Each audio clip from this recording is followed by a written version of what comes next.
Today we will look at the classification of the numbers in number system.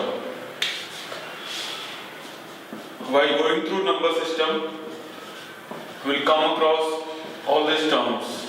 Let's say natural number, whole numbers, integers, and so on. Let's see one by one. Natural numbers, as we know, are all the counting numbers, means 1, 2, 3, 4, and so on, up till plus infinity. And no fractions and decimals are allowed in natural number. Similarly, whole number. The entire list of natural number and 0 will make the entire list of whole numbers. 0, 1, 2, 3, 4 up till your plus infinity.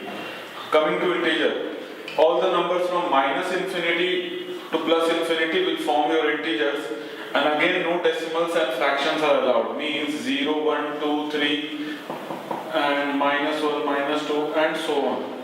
And 1 से लेकर plus infinity will be your set of positive integers. फिर -1 से minus infinity will be your set of आपको negative integers, and 0 से लेकर plus infinity will be your आपको set of non-negative integer. Just be careful about this, and that 0 is neither a positive integer nor a negative integer. वो इसको अलग से ही bracket में रखेंगे जो कि नॉन नेगेटिव इंटीजर होगा. और अगर बैकवर्ड सोचा जाए, we can say all natural numbers are integers, all whole numbers are also integers, and so on. Let's say, और देखते हैं. Come to rational numbers. Rational numbers are numbers which can be represented in the form of p by q, and where q should not be equal to 0. आपका denominator कभी भी 0 नहीं होना चाहिए. For example, can I say 5 is a rational number? Since I can write it in terms of p by q. आप 5 को 5 by 1 लिख सकते हो. Similarly, -2 is also a rational number. Since I can write it as -2 by 1. 0 is also a rational number. Since I can write it as 0 by 1 and so on. 1.5 is also a rational number. Since I can write it as 15 by 10. 2.25 is also a rational number. I can write it as 225 upon 100 and so on. हाँ, तो ये सारे ही rational number बनेंगे.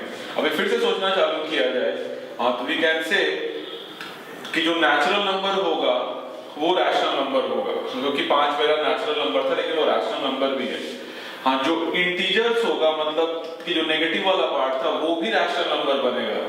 हाँ, ये whole number के अब bracket में आता था, आपको ये भी रैशनल नंबर है, और अलग से डेसिमल्स भी आते हैं. हाँ, तो डेसिमल्स वाला पार्ट देखते हैं. डेसिमल्स के बेसिकली आपको दो पार्ट है.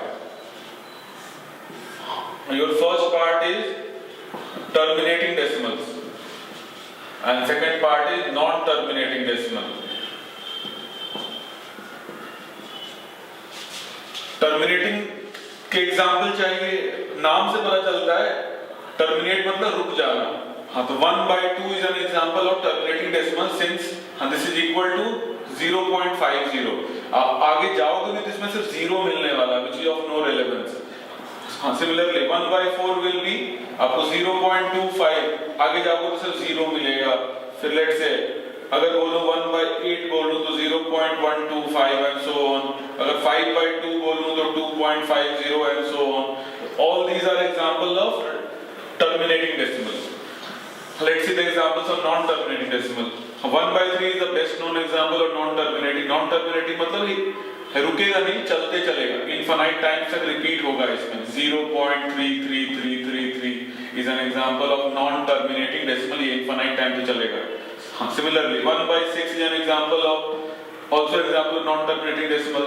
0.1666 and so on. 1/9 भी हो सकता है, 0.1111 and so on. अभी नॉन टर्मिनेटिंग के दो टाइप होते हैं, वो भी देख लेते हैं. नॉन टर्मिनेटिंग के आपको दो टाइप, पहला टाइप होता है रिकरिंग और दूसरा टाइप होता है नॉन रिकरिंग. रिकरिंग का भी एग्जांपल जस्ट देखा हम लोगों ने। रिकरिंग भी है और नॉन टर्मिनेटिंग भी है। मतलब नॉन टर्मिनेटिंग है मतलब आपको इनफाइनाइट टाइम्स चलेगा, और रिकरिंग है मतलब कि उसमें या तो एक डिजिट या तो दो डिजिट रिपीट हो रहा होगा।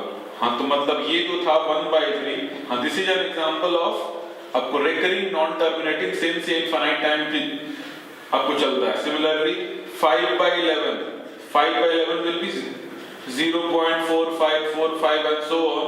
हाँ, this is also an example of recurring non-terminating decimal, क्योंकि यहाँ पे दो डिजिट बार बार रिपीट हो रहे हैं and so on. हाँ, नॉन रिकरिंग पे आए तो √2, √3, √5, √6, √7 all these are example of non-recurring and non-terminating decimal. क्योंकि आप जब आप स्क्वायर रूट निकालोगे तो इसमें कोई पैटर्न नहीं चलेगा, लेकिन ये इनफाइनाइट टाइम्स रिपीट होगा। हाँ, तो ये सारे नॉन रिकरिंग हैं और नॉन टर्मिनेटिंग भी हैं। अभी फिर से बैकवर्ड्स चल के देखते हैं। ये जो टर्मिनेटिंग डेसिमल है, मैं इनको p/q के फॉर्म में लिख सकता है।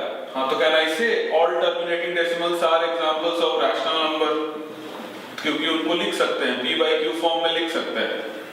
सिमिलरली ये जो रिकरिंग वाला पार्ट है, आपने इसको भी तो p/q फॉर्म में लिख दिया है, तो ये भी मेरे को रैशनल नंबर ही होना चाहिए। हाँ, लेकिन ये वाला जो पार्ट है आप इसको p/q फॉर्म में नहीं लिख सकते, तो ये अलग से ग्रुप में जाएगा जो कि इरैशनल नंबर होगा। और when you merge rational number and irrational number, जब इन दोनों को मर्ज करोगे तो नंबर सिस्टम का सबसे बड़ा सेट मिलता है जो कि रियल नंबर बोलते हैं। तो अगर मैं फिर से आपको क्लासिफिकेशन देखूं तो कुछ तो ऐसा नजर आएगा। हाँ, रियल नंबर सबसे बड़ा सेट है, तो सबसे ऊपर रहेगा। इसके दो हिस्से हैं, एक हिस्सा है रैशनल नंबर, दूसरा हिस्सा है इरैशनल नंबर। रैशनल नंबर के भी दो पार्ट है, पहला पार्ट इंटीजर्स, दूसरा पार्ट है डेसिमल्स। इंटीजर्स के नीचे होल नंबर भी आ जाएंगे और होल नंबर के नीचे नेचुरल नंबर आ जाएंगे। और डेसिमल्स में दो पार्ट यहां पर आते हैं, अभी जस्ट डिस्कस किया है। एक terminating decimals will be your part of rational number,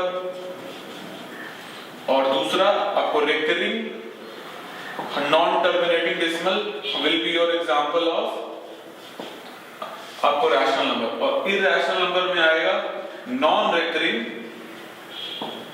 and non terminating decimal.